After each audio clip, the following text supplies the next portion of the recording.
When they go to what to credit, who is not regulated by the central bank, they are charged a processing fee of 23,000, Mr. Speaker. And then they are also required to pay a deposit of about 20,000, Mr. Speaker.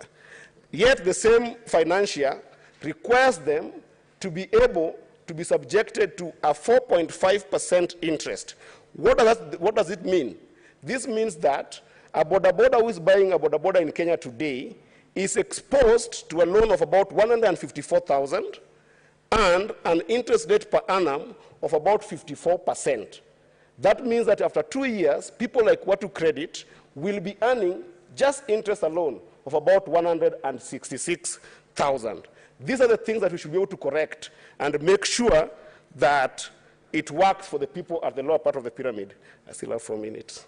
Lastly, Mr. Speaker, I think that it was critical to look at the issues of rule of law. And the issue of rule of law here, Mr. Speaker, the President did talk about his commitment to the rule of law.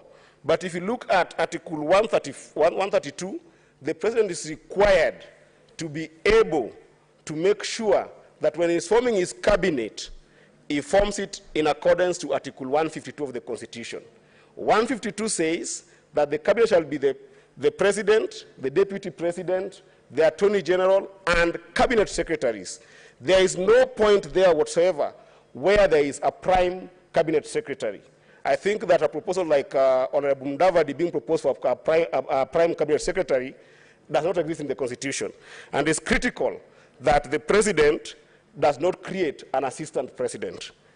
On my last point with the rule of law, it is critical that we are established as a House under Article 96 of the Constitution to protect the interest of counties, established under Article 6 of the Constitution and summarized in first schedule.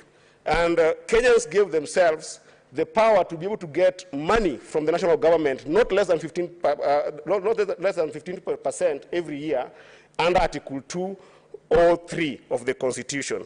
Yet the President only touched on devolution in line 51, talking about oversight fund for the senators. I think it is critical that this House, and I'll be tabling this, Mr. Speaker, to seek a resolution for this House, it is critical that this House is able to assess the fact that we must have a nexus between the Senate and the executive if devolution must work. And lastly, Mr. Speaker, just 1 minute, I think it was critical for me.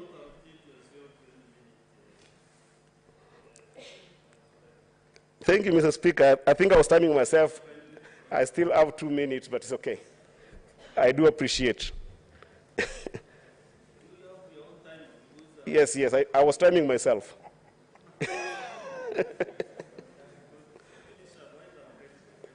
Yeah, I just wanted to wind up very fast that I think it's critical as a country that because these are constitutional requirement, it would have been important for me as a youngster to see my president talking critically about the issues of foreign policy.